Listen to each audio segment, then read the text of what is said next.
you think of kissing in wrestling? All right. I remember even actually making a Twitter comment on this. Kissing in wrestling. I think it's totally fine. Absolutely. Time and place, though. I mean, here's the thing.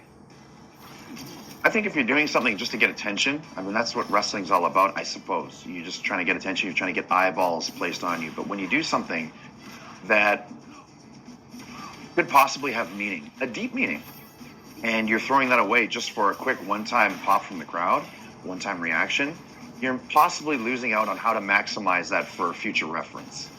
And does that mean that no one's free to do it at any point in time? But I feel like people nowadays are more willing just to go and get it. You're seeing the way that streamers, content creators act and react these days. They are willing to do anything. They will swallow their pride. They will do whatever it takes to get viewers, to get attention, for better or for worse. Do I agree with it? No. However, things all around us are changing by the day, by the month, by the year.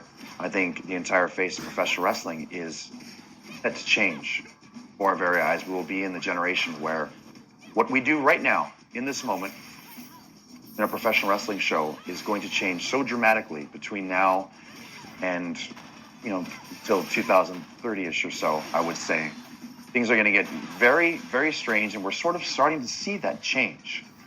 We're starting to see a lot more crossover than we did before. We're starting to see new concepts in professional wrestling. For example, WWE Speed. It's a completely different concept to what we're sort of being conditioned to be used to. It's more ADHD style professional wrestling. And do I like it? That's not the professional wrestling that I grew up loving. Do other people like it? I don't know. I'm maybe, sure. This is sort of like, this is where, is time going to pass me by, or do I follow along and kind of keep up with the trends?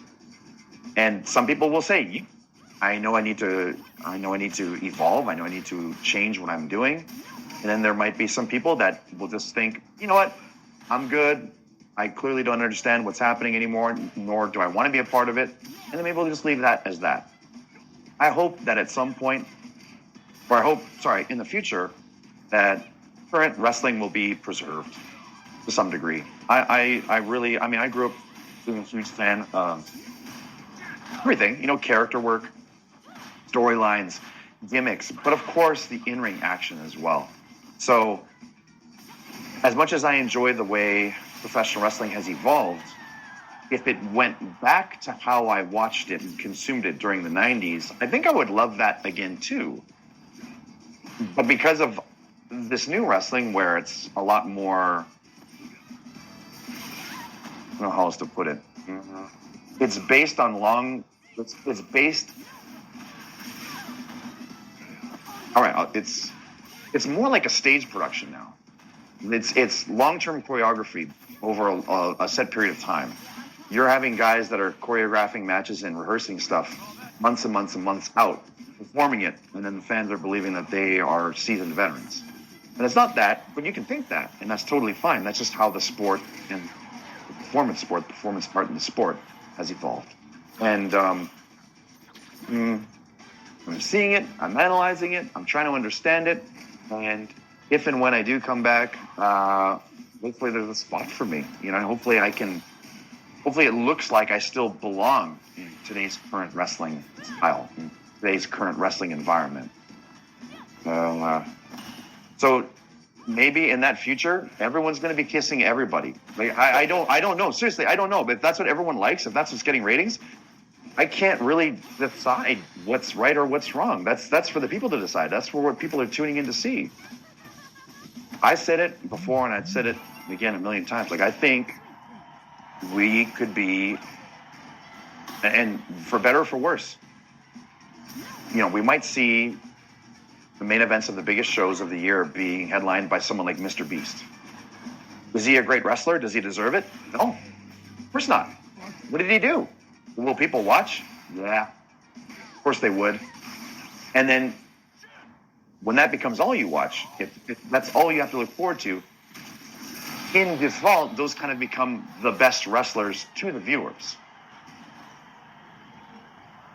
So I think you're going to start seeing a lot more crossover. I think you're going to start to see a lot of people have their primary source of the primary job or the primary source of income come from another place before they become megastars in professional wrestling.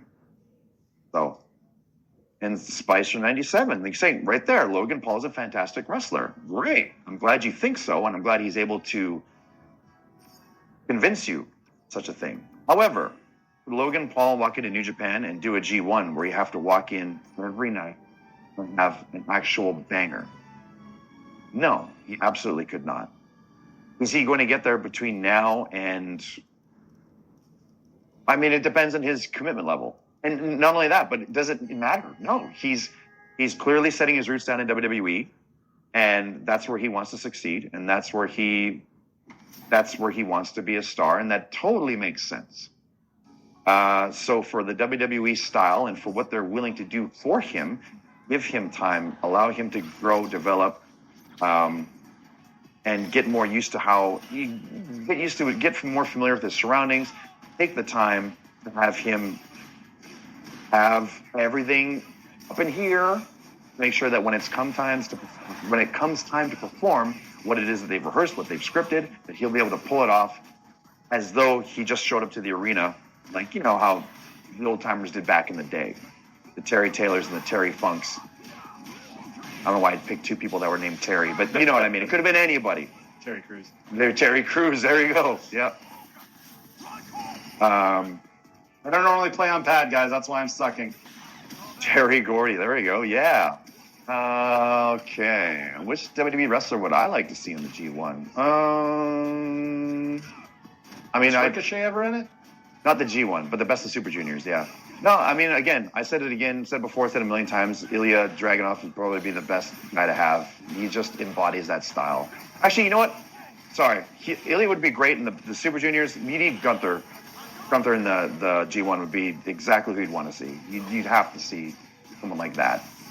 And again, being a fan of Seth, and actually not intentionally, but Seth and I have very similar styles. I think our outlooks to wrestling are pretty similar too. Maybe a little different now, but remember when we were both doing our thing in PWG.